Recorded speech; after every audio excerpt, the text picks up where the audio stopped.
Generalmente, en base a su química, son de la misma familia porque tienen el anillo beta-lactámico, ¿no? A diferencia de las penicilinas como tal, tienen acoplado con anillo dihidrotiazina que conforman entre ambas el ácido 7-aminocefalosporánico, ¿ya? Pero eso es muy químico, ¿no? Seguramente los químicos farmacéuticos hacen mucho énfasis en el tema de la estructura química, ¿ya?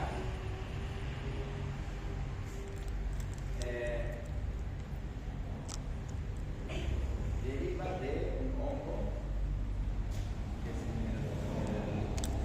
Penicillium isogenium, hongo del que deriva, ¿no?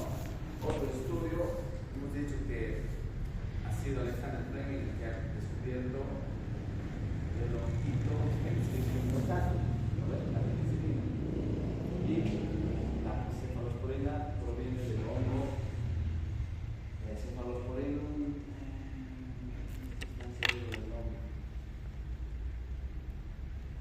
Ya me conocen de grandes lapsos, que como tal, bueno, tiene un potente efecto antibiótico, ¿no? Bactericida igual, ¿no? Igual es un inhibidor de la transpeptidación, inhibe las PVP. PVP son las proteínas fijadoras de la membrana, ¿ya? Y además inhibe al inhibidor de Murray, ¿ya? Aquí tienen ustedes otro esquema de la conformación de peptidoglicano, de la pared bacteriana, pared celular bacteriana, ¿ya? Entonces, aquí la transpeptidasa se puede fijar gracias a las PVP, la enzima como tal, pero en primer lugar la cefalosporina inhibe a la PVP, entonces inhibe a la transpeptidasa. Por otro lado, inhibe al inhibidor de Murena, ¿no? El inhibidor de Murena es el que está dando origen a la cadena de beta-péptidos. Entonces, cuando no se conforma de un lado y no se pueden unir cuando se conforman, tenemos un doble mecanismo de certeza para el control o el efecto bactericida para lograr debilitarla o provocar que se conforme una pared bacteriana débil. Y otra vez sucede lo mismo, ¿no? Tenemos una pared débil, entonces la presión osmótica intrabacteriana provoca daños y la bacteria misma libera autolisinas que provocan su autodestrucción. En las cefalosporinas tenemos generaciones, ¿ya? Las generaciones están establecidas por el espectro antibacteriano, ¿ya? Unas actúan más sobre un tipo de gérmenes y otras actúan más sobre otros, ¿ya? Y también tienen una condición determinada por su aparición temporal, ¿ya? En el libro del Dr. Barona dice, ¿no? La primera generación de tal fecha, la segunda generación de tal fecha, ¿no? No es tan relevante para nosotros, ¿no? Ahí tiene toda la primera generación, las que están en mayúsculas son las que nosotros disponemos en nuestro medio, ¿no? Son las que el resto ni siquiera han llegado a Bolivia nunca, ¿no? Entonces, no nos hemos podido beneficiar de su aplicación en el campo terapéutico, ¿no? Pero de primera generación sí, bueno, en realidad tienen el mismo espectro antibacteriano, por eso están clasificadas como primera generación. A ver. Entonces tenemos la cefalzolina, la cefalecina y el cefalexina.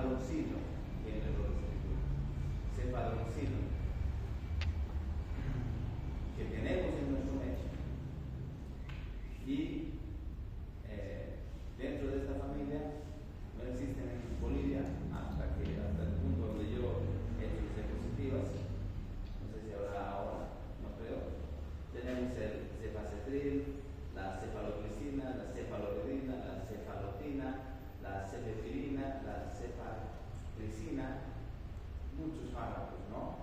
Memorizarlos. Para el estudiante dicen antes, ¿no? Es un dolor de cabeza, ¿no? Por eso les he puesto mayúscula para que hagan énfasis en estos. Porque esto estoy seguro que tenemos, ¿ya? Esto es lo que ustedes van a usar. Yo he usado muchos separadores porque tiene un efecto parecido a los de la penicilina, pero tiene mejor cobertura sobre el estafilococo, ¿no? Entonces, cuando yo sospecho cuando viene el paciente que dice, me han puesto penicilina y no me mejoro, le doy ese hidroxilo ahora. Bueno, cuando ya es obviamente si ya el paciente sigue con fiebre, le doy sus amígdalas, su garganta y todo, es algo típico, ¿no? Entonces, uso dentro de mi arsenal terapéutico el cefaloxilo y listo. Todo posológicamente, unos 500 cada dosis por 7 días. Casi igual que otros tratamientos, ¿no? Entonces, por eso lo uso, porque es cómodo, ¿ya? Luego tenemos la segunda generación, la primera generación, amplia cobertura sobre gram positivos, ¿ya? Amplia cobertura sobre gram positivos. A diferencia de la segunda generación, que tiene una amplia cobertura sobre gram negativos, pero al actuar sobre gram negativos, pierde su cobertura de gram positivos. Segunda generación no usa para gram positivos. ¿Ya? Primera generación gram positivos, segunda generación gram negativos. ¿Ya? Dentro de la segunda generación tenemos la cefuroxima y el cefaclor, ¿no? Bastante utilizados en nuestro medio, especialmente en la enterología, donde tenemos una amplia incidencia de genes gram negativos. A ver, aerobios gram negativos, precisamente, ¿no? Pertenecen a la segunda generación también el cefamanol, el cefonicid, el ceforanide, el cefotetan, el cefoxitin, el ceftroxil, la cefoxima tetil y el cloracarbet. ¿Ya? Tercera generación mejora respecto la cobertura a gram positivos, la cobertura a gram negativos, la cobertura a meticilinos resistentes. Este sí mata a gérmenes que puedan ser resistentes a la meticilina, como es que será el punto de quiebre, ¿lo ven? Por eso es muy usada las cefalosporinas de tercera generación, ¿no? La cefotaxima muy usada, la ceftriaxona, la ceftazidima, la cefoperazona, la cefixima, la cefuroxima, si quieren. Muy utilizadas, ¿no? Indiscriminadamente. Ahora, lamentablemente, no es tan reciente, ¿no? Hace unos 10 años, un poco menos. Decías, cefalosporina de la tercera generación y tenías tranquilidad, decías, va a ir bien, ¿no ves? Hasta que de repente empezaron a aparecer resistencias. Resistente a la ceftriaxona. Los médicos querían salir corriendo, ¿no ves? No tenían qué hacer, ¿no ves? Porque se confiaban, buenísimo, como tal, pero lamentablemente han aparecido cuadros de resistencia. Si no me equivoco, la única que viene en presentación para vía oral es la cefixima, todas las cefalosporinas de tercera generación. Por eso también es abusada, ¿no ves? Porque es cómodo dar por vía oral, ¿no ves? Entonces, le das igual uno cada 24 pueda, uno cada 2, dependiendo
de Davis, ¿se acuerdan? El huésped, el germen y el antibiótico, ¿no ves? Entonces, no descarto al 100% que puede haber alguna variabilidad en cuanto a la respuesta que pueda tener por las condiciones del paciente, pero que algún paciente le siente mejor la cefotaxima que la ceftriaxona, sí, pero que haya una variación en cuanto al informe del antibiograma, eso lo dudo mucho. ¿Ya? Ahora tenemos más todavía, cuarta, quinta generación, una belleza, ¿no? Pero estaría sobre la terapéutico de unidades de cuidados intensivos, ¿no? Cuido ustedes ya mañana salgan a hablar, ¿no ves? Se prima. Cefalosporina de cuarta generación, la ceftirone, ¿no ves? Solo tenemos la ceftriaxona en nuestro medio. Y quinta generación, ¿no? Ceftarolina, ceftobiprol y ceftolozano. Entonces, ahí tienen, cuidado en el examen de espida, son ejemplos, solo el nombre. 2 cefalosporinas de tercera, cuarta y quinta generación. Solo el nombre, como les digo, a veces no pregunto cosas difíciles, pregunto solo el nombre, ¿no ves?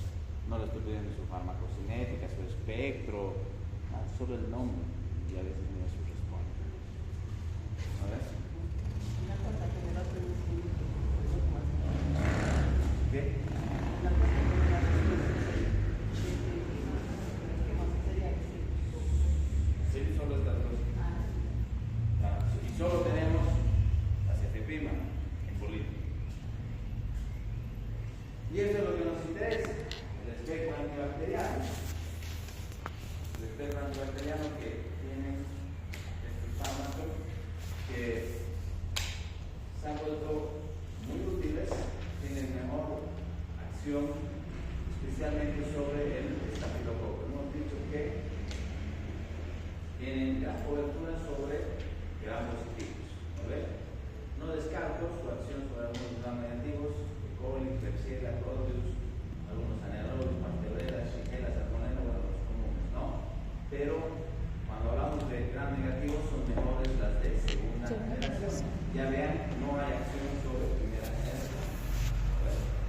Sobre gram positivos, directo.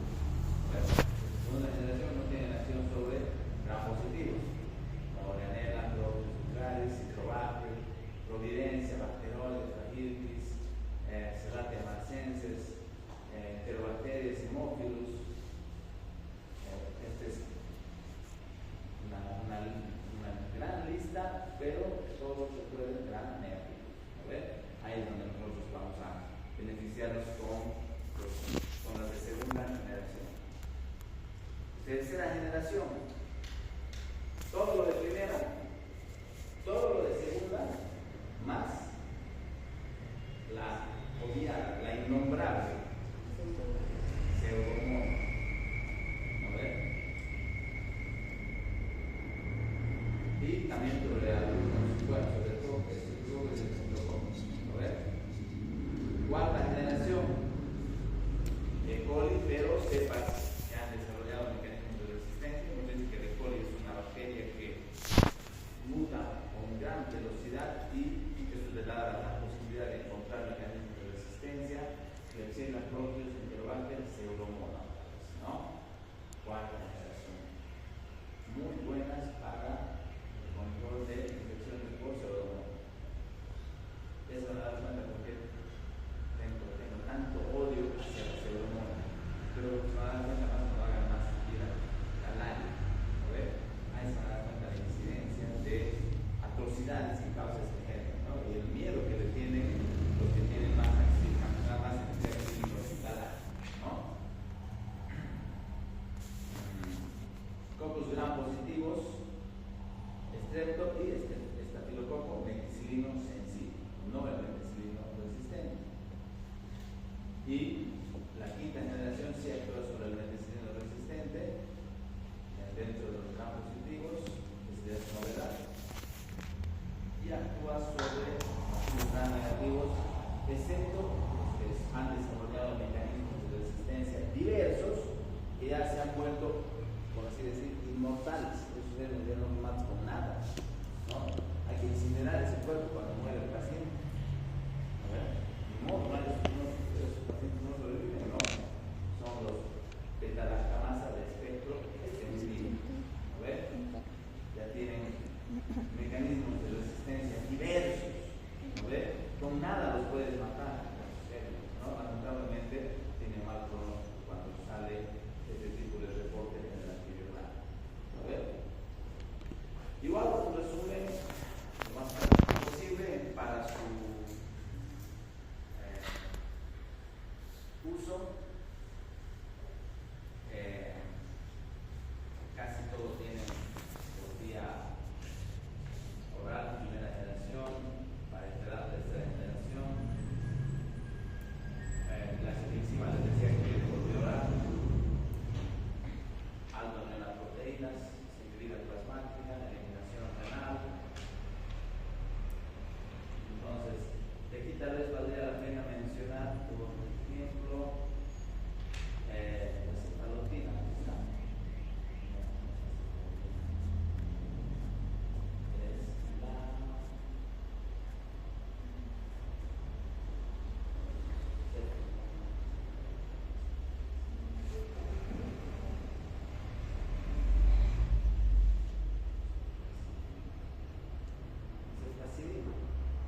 La ceftacidima tiene una buena eliminación por vía biliar. ¿Qué pasa cuando es eliminación biliar? Cuando pasa por el hígado, se absorbe por todos los ácidos biliares para la formación de la bilis, ¿no? Y se elimina con la bilis, ¿no? Por eso usan los cirujanos para controlar todas sus funciones biliares, para las formativas, ¿no?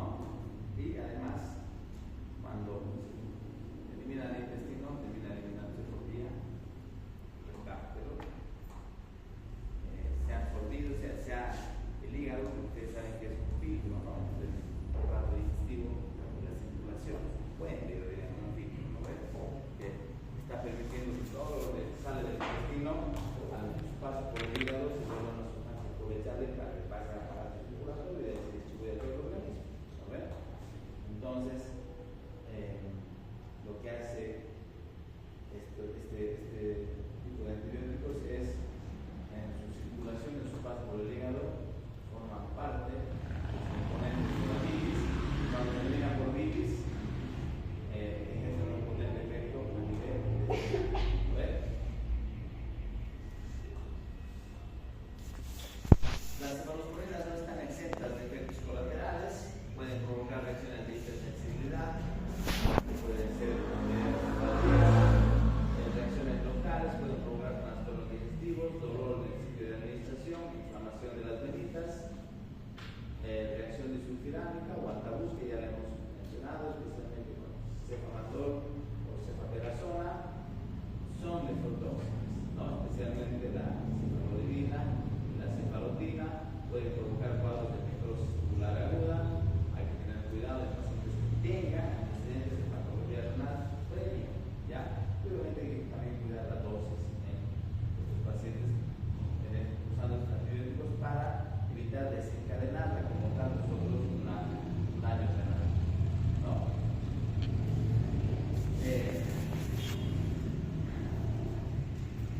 Pacientes que son consumidores de anticoagulantes orales, por el tema de que ya se los he mencionado, que los antibióticos provocan un partido de toda la flora intestinal.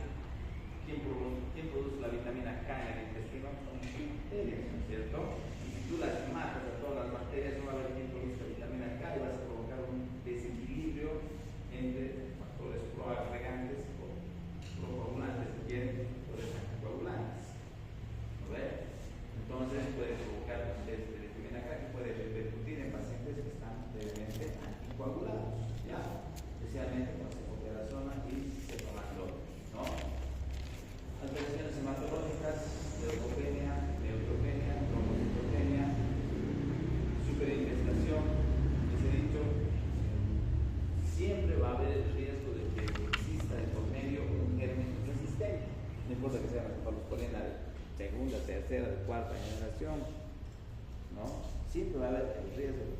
Además, las de cuarta y quinta no las vamos a usar muy frecuentemente. No, la tercera van a llegar, seguro. A ver, porque no necesitan en realidad. A ver, porque son las necesidades hospitalarias, comunidades de cuidados intensivos. A ver, normalmente, ¿no? Pero siempre pueden tener el riesgo de que haya un germen resistente. Cuando tú matas a todas las bacterias y el resistente se queda vivo, ese germen resistente tiene vía libre para proliferar y colonizar. ¿No ven? Entonces eso es la superinfestación. ¿No ven? Nosotros con el tratamiento antibiótico hemos favorecido que ese resistente pueda proliferar libremente porque se lo hemos matado a su competencia al resto de los gérmenes. ¿No ven? Entonces, los cuadros de infestación son situaciones delicadas. ¿En qué situaciones nosotros usamos cefalosporinas por generación? Primera generación, infecciones por gram positivos, infecciones por estafilococo, infecciones en piel y tejidos blandos y profilaxis quirúrgica, ¿no? Especialmente de la herida, porque otra cosa es la flora intestinal, ¿no? Pero de piel, donde vamos a dar mayor cobertura de gram positivos, nos podemos beneficiar, por ejemplo, de cefazolina para evitar el temido acceso incisional, producto de tu herida quirúrgica. Segunda generación, streptococcus pneumoniae, influenza y anaerobios. Tercera generación, infecciones graves, no cualquier fiebrecita de la no. Ustedes tienen que contenerse, tienen que decir, ¿con qué sale este? Con medicina. ¿Para qué le voy a dar una cefalosporina de tercera generación? Usar una cefalosporina de tercera generación es decir, voy a usar una bomba atómica para destruir un hormiguero. No tiene sentido, ¿no ven? Provoca más daño colateral, ¿no ven? Entonces, por eso vamos siempre de manera escalonada. ¿Ya? Entonces, infecciones por Klebsiella, por Proteus serratia, Enterobacter, Providencia, Haemophilus, son indicaciones para el uso de cefalosporina de tercera generación. Meningitis, ya el cuadro establecido, típico de meningitis, hay en su oficio, toda la clínica típica. Vamos a sospechar el neumococcus influenza, un streptococcus pneumoniae, una Neisseria meningitis, que es la tenida, o cualquier enterobacteria, ¿no? Entonces, les he dicho yo el otro día, están dentro del protocolo, una cefalosporina de tercera generación, pero combinada con vancomicina. A ver, no me estoy inventando esto, está protocolizado. A ver, cuando tenemos una meningitis por pseudomonas, se recomienda una cefalosporina de tercera generación más un amiloidosis, cualquiera. A ver, la ceftriaxona es muy usada para patologías específicas como salmonelosis. Bueno, no muchas cosas para salmonelosis. Bueno, se puede usar, pero no lo estoy diciendo como primera elección. Y para Neisseria gonorrea, ¿no? Y la ceftriaxona o la cefotaxima se reservan para cuadros de neumonía intrahospitalaria. Que les he dicho, en cada hospital hay un espectro frecuente de infecciones por un determinado género, ¿no ven? Que esos géneros ya son residentes del hospital, viven ahí y cuando pueden, cuando encuentran el paciente con el perfil para meterse en el paciente y provocarle una infección, estos géneros lo hacen, porque son muy agresivos, ¿no? Entonces, siempre queda un temor, digamos, ¿no? Y como les he dicho, ¿no? Cada hospital más o menos ya conoce, los médicos intensivistas saben que si el paciente está internado 10 días y empieza a toser, dicen, no, este es un streptococo, un estafilococo, ya saben cuál es el germen que provoca la infección intrahospitalaria. Los pacientes mueren más por infecciones intrahospitalarias que por enfermedades que han adquirido en la comunidad, ¿no ven? Porque esos gérmenes que están viviendo, que son radicatorios, residentes ahí en el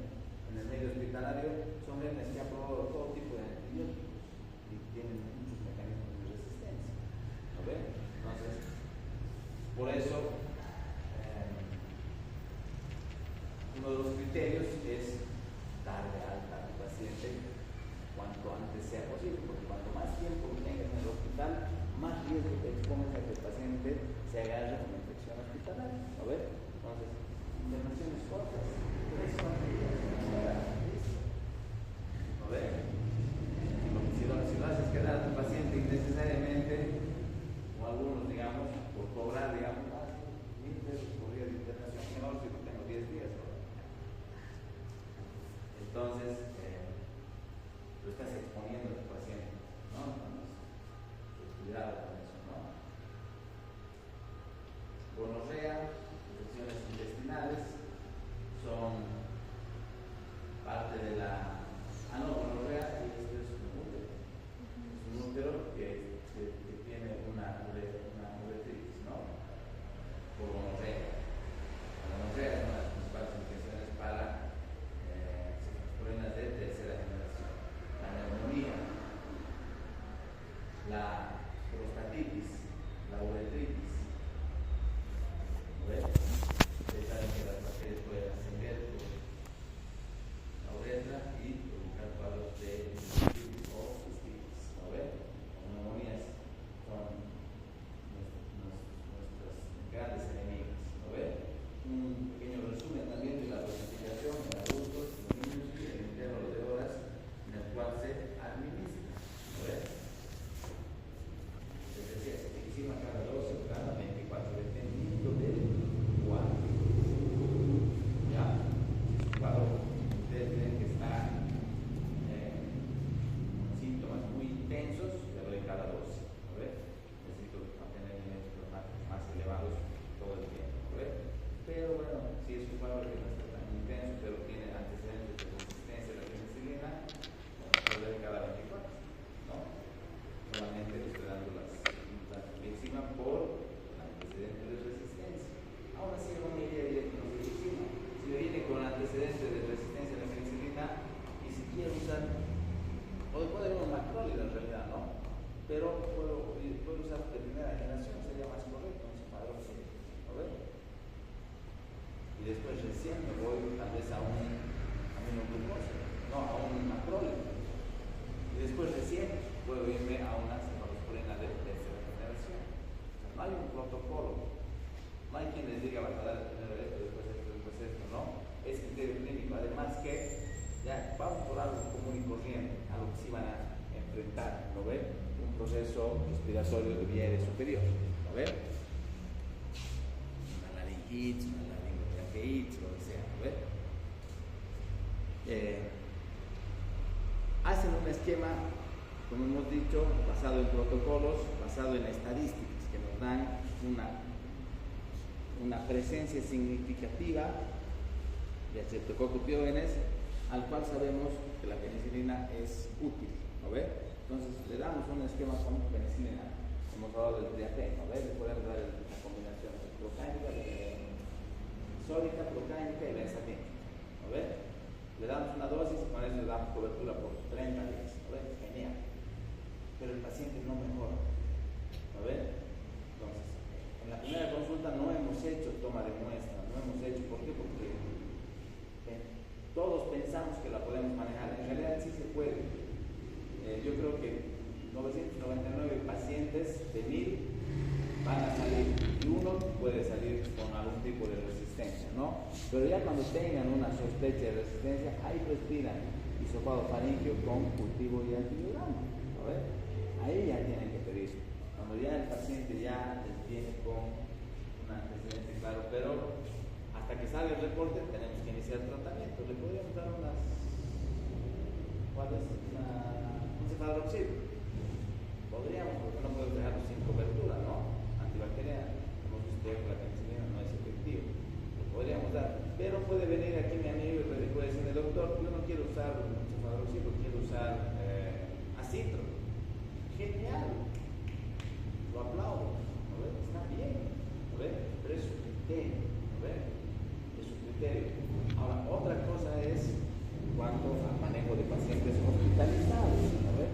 Él está dando cobertura a jóvenes que pueden tener antecedentes estadísticos de resistencia a la penicilina y va a dar cobertura con macrólidos.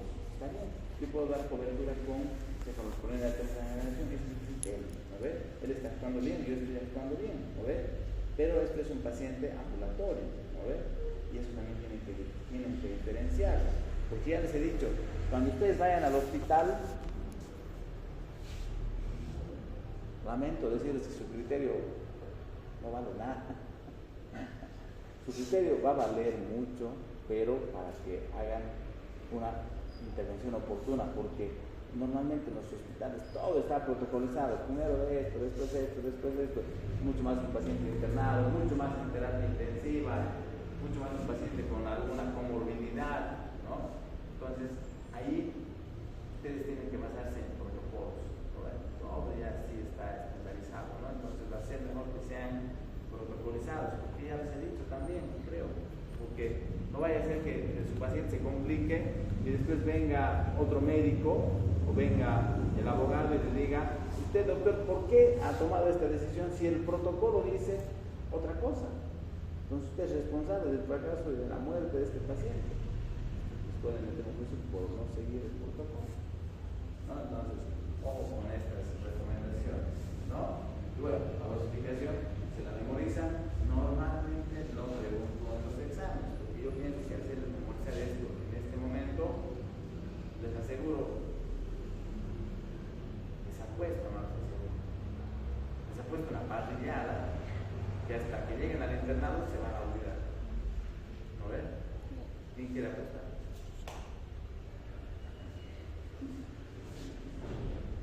Se van a olvidar. No, por eso es que no es que no sea importante, no es que no sea útil, sino que memorizan, después se olvidan, ¿no? Todos nos ha pasado, ¿no? Ni yo sé de memoria, ni el Maradona sabe de memoria. Porque te olvidas todo esto, ¿no? No sabes todo, ¿no? Ya te digo, termina manejando los tratamientos como que te familiarizas, ¿no ves? Porque has visto, porque te ha ido bien, por lo que sea, pero te familiarizas con ciertos tratamientos, con ciertos esquemas y con eso te defiendes, ¿no? Nadie se sabe todos los esquemas, y peor así, digamos, de saber cuánto se da en dosis kilo peso y todo, ¿no? Eso es mucho, ¿no? Pero sí, bueno, aquí en parte del programa yo se los presento, está en el programa que yo tengo la obligación de transmitirles esta información, ya que ven la foto y ustedes, que quieran memorizar voluntariamente, lo memoricen, ¿ya? Algunas interacciones, hemos dicho que al barrer con la flora intestinal,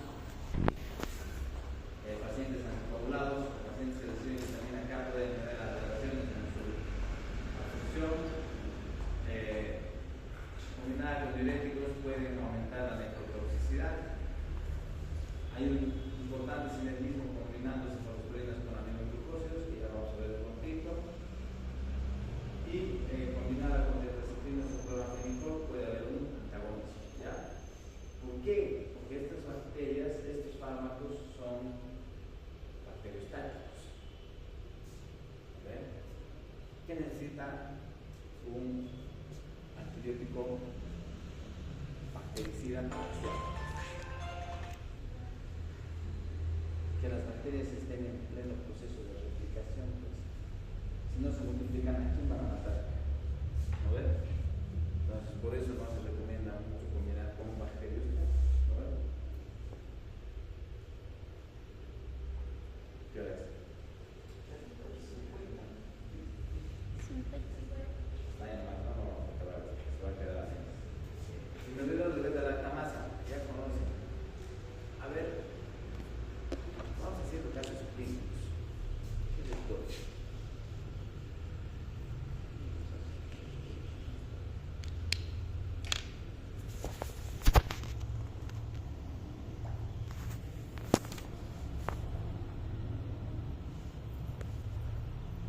No, voy a pensar mejor.